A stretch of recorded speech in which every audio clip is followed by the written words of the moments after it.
जम्मू कश्मीर के कोकरनाग में जहां आतंकियों को ढेर करने का ऑपरेशन पूरे जोरों से चल रहा है, वहीं पर आज मोहाली और पानीपत समेत पूरे देश में गम का माहौल है।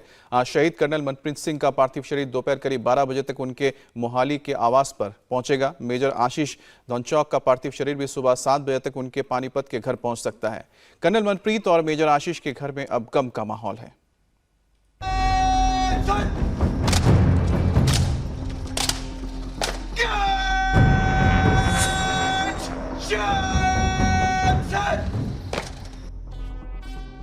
जम्मू कश्मीर के उपराज्यपाल मनोज सिन्हा उन बहादुरों को आखिरी सलामी देने पहुंचे जिन्होंने अपनी जान की परवाह नहीं की और आतंकियों से लोहा लेते हुए अपना सर्वस्व त्याग दिया।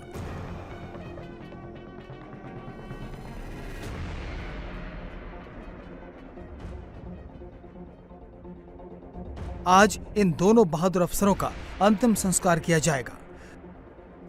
मोहाली में कर्नल मनप्रीत सिंह की मां अपने लाडले की शहादत की खबर सुनकर सदमे में आ गई। पत्नी बेहोश है। 6 साल का बेटा कबीर कुछ समझ नहीं पा रहा कि घर में सब क्यों रो रहे हैं। 2 साल की अबोध बेटी वाणी तो अपने पिता को जी भर के देख भी नहीं पाई।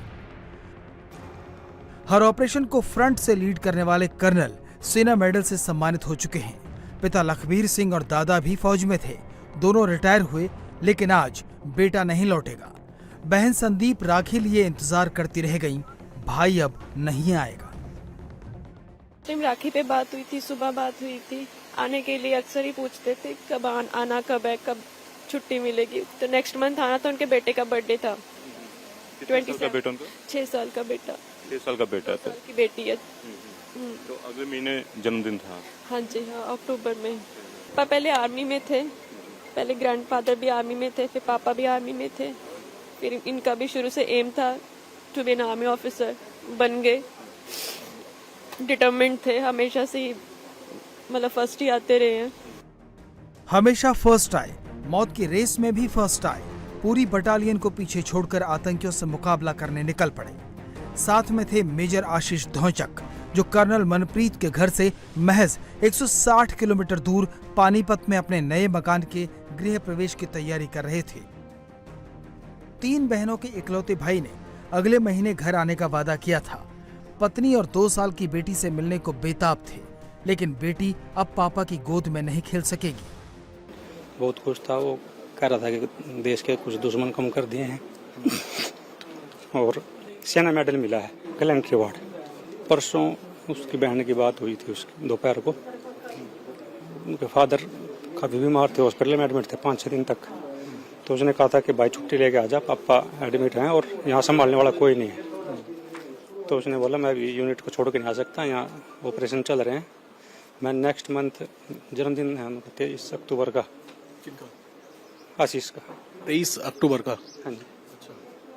कि मैं तभी जन्मदिन पे आऊँगा। और मकान उनका बन के तैयार है। उन्होंने नया मकान बनाया TDI में, अपनी पसंद का। मैं नहीं, उधर TDI में, और अपनी पसंद से मैं कुछ फर्नीचर खरीदूंगा, उस तभी शिफ्ट करेंगे और साथ में जागरण करवाएंगे और जन्मदिन की पार्टी साथ ही करेंगे। ये बात परसों हो रही थी, फिर अचानक फोन काट दिया कि भाई ऑपरेशन पे जाना है। मैं 2-4 घंटे बाद आके दोबारा कॉल करता हूँ।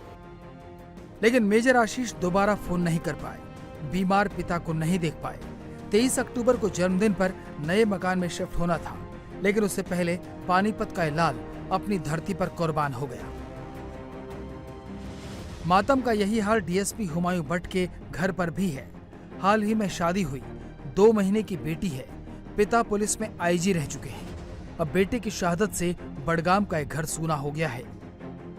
लेकिन आक्रोश सड़कों पर उतर आया है। श्रीनगर में लोगों ने आतंकियों के खिलाफ कैंडल मार्च निकाला। ये लोगों का आतंकियों के खिलाफ गुस्सा ही है जिससे आतंकी बौखला गए हैं। इंडिया टीवी हर वक्त हर जगह डाउनलोड करने के लिए सर्च करें India TV news Google play store या ऐप स्टोर पर।